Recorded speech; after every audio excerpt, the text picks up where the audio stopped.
Hello, everyone. Welcome to the 5 Minutes Podcast. Today, I'd like to share with you something about an article that I read recently on BBC, and it's called The Peter Principle. And I need to be honest with you, I had never heard about it. And the first moment I read the article, I said, oh God, what is that? And the bold statement is every employee tends to rise to his or her level of incompetence. What is that? And then I tried to understand a little bit more, and it's very true and very risky for many organizations, this kind of principle. Because most of the time, what the principle says is that people are promoted until they reach a level where they are incompetent at that level. And then they stay there being incompetent forever, because if they were competent on that, they would be rise again. And the book and also the article has a very interesting example about salesperson. Usually, who becomes the sales manager? Most of the time is someone that is a very good salesperson, someone that sells a lot, and as a reward, he or she becomes sales manager. And there is a belief, and this is the problem that many HR areas and many recruiting areas fail, is that they believe that being a competent salesperson makes you a competent sales manager. And what is the truth is that maybe the requirements and maybe the competence are not the same. And Dr. Lawrence Peter wrote about that in 1969. So you may think, oh, this is quite old. But in 2018, another team of researchers did the same research again. And they noticed that most of the triggers of corporate promotion are based on their current success, the success in their current role. So what happens is that everybody wants to be promoted. Everybody wants to be successful in their career. This is a normal path. But for you to be successful in your career, nobody wants to stuck at an incompetent position, because this will damage your organization and this will damage yourself. Because if you're feeling incompetent in one position, you tend to be more defensive, you tend to be less open, you tend to be less happy with what you do. So what would be I would say advice, but I don't want to be here in a prescription mode, but I want to share with you 4 things that I would suggest you to think, to not be trapped or to not have your organization trapped by this Peter Principle, where all the leading positions are fulfilled by incompetent people. The first one is the permanent desire for growth. So no matter where you are, you always think, okay, what is my next move? And do I have the competence to do my next move? One thing is to be a great, for example, doctor.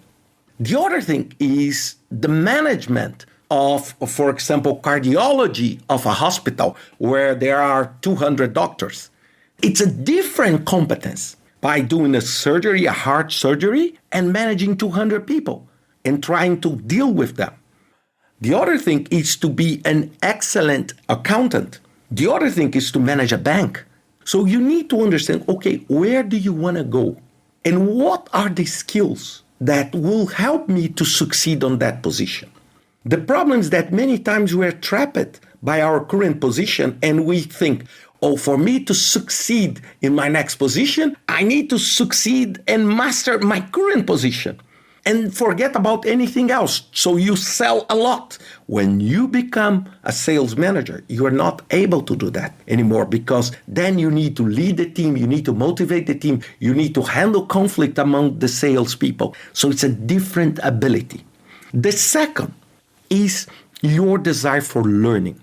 Learning, for me, is an endless journey. I remember when I was young and my father was a professor, a teacher, and he always said, you need to learn every single day. You need to learn. You can never feel, oh, I know enough. Because the day you feel you know enough, you are already trapped. So you need to learn, and you need to learn about new skills. You don't need to reinforce your current skills. You need to learn, okay, if I want to do a different thing, Which kind of skills do I need to have? For example, I'm a great basketball player, and now I want to, for example, to retire and become a coach. Maybe the coach and my knowledge on basketball could help, but this is just a fraction of what I need to be a coach. And this is your learning path. Many times we saw people that were extremely competent in one role, but when you promote them to a different thing, they do not have that ability. And most of the time when they have that ability, and this is the trap of the Peter's principle, you promote them again until they found a place where they are not competent anymore. So it looks like a satire, a joke, but it's reality. The third one is humility. So you need to be humble when you fulfill a new position. You don't need to prove to everybody that you know everything. You need to be a fast learner. You need to understand which are the skills I need to do that job. Are these skills something that I already have or something that I need to pursue? So you need to be humble. And the problem is that if you go up on the ladder, it's a tendency that people become less and less humble, more arrogant, more self-sufficient. They listen less and they talk more. They think they know everything. And this is the trap that will stop you from going anywhere. And if you reach an incompetent position, I feel very sad for you because you'll be unhappy. You will not like your job. You'll be on a defensive. You'll be stressed out. You will feel incompetent, even if you don't tell this to everybody. And the last but not least is the passion. And for me, one of the biggest indicators if I'm on the right position is the amount of happiness and the amount of joy I'm doing something. And this sense of purpose, the sense of reason, the sense of learning and doing things, it's something that helps me a lot. If you, for example, are not passionate about what you are doing, if you're feeling defensive, if you're feeling threatened all the time, you should rethink, do you have the competences to do that, or you are becoming a victim of the Peter Principle? Think about that and see you next week with another 5 Minutes podcast.